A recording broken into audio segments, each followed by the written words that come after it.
The KO slam. It's incredible. It's disastrous. What a way to finish a fight. There's nothing more devastating, okay?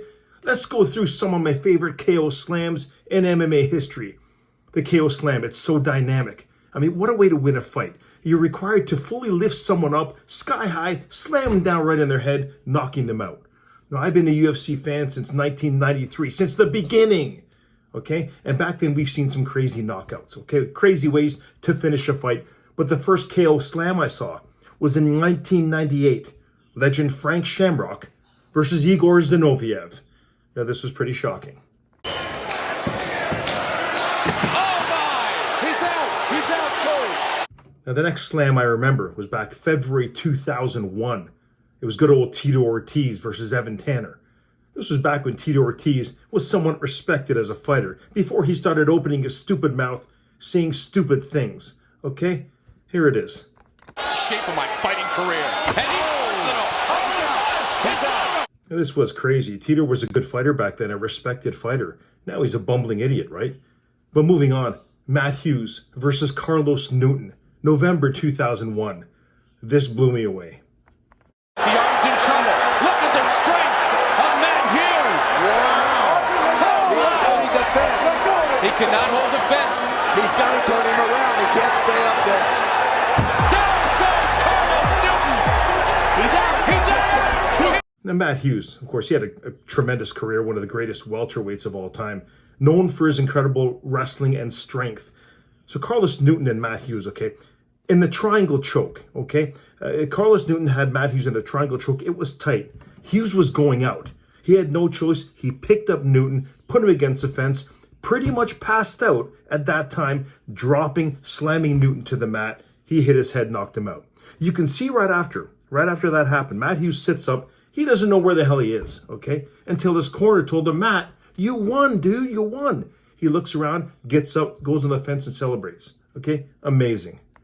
We're going to shift over to Pride FC in Japan, okay, for the next two. Fedor Emelianenko, known as one of the greatest heavyweights of all time, of course, 40 wins, 7 losses. Never fought in the UFC, but in Pride, he was a legend, okay? He fought a roided-up Kevin Randleman, June 2004.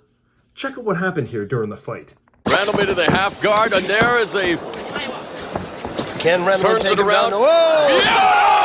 Oh my gosh! Now, being slammed like that in your head, on your neck, you know what I mean? Most fighters would have been knocked out or seriously injured, right? But for some reason, Fedor was unfazed by this. He came back and won the fight by submission, okay? It didn't faze him at all. It was weird, okay? Perhaps that no drug testing policy in Pride had a little something to do with it. Now, this one here, okay, the greatest slam of all time.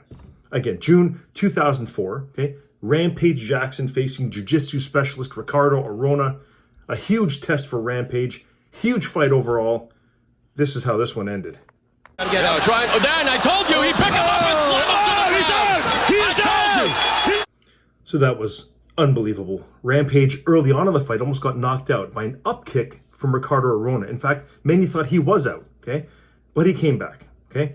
Ricardo Arona secured a tight triangle choke.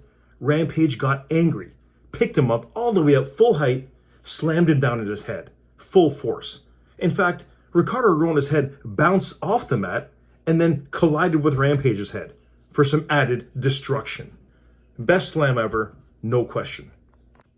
I do have to give some honorary mention to some of the other slams out there, okay? Let's talk about real quick the tiny women of the UFC, the flyweights. Rose Namajunas versus Jessica Andrade. Battle of the 4-foot short-haired women. And this one was pretty crazy. Working on the problem, which is the hands. Nope, can't lift there. She'll still get Kimura. Oh! She slammed her right on her head.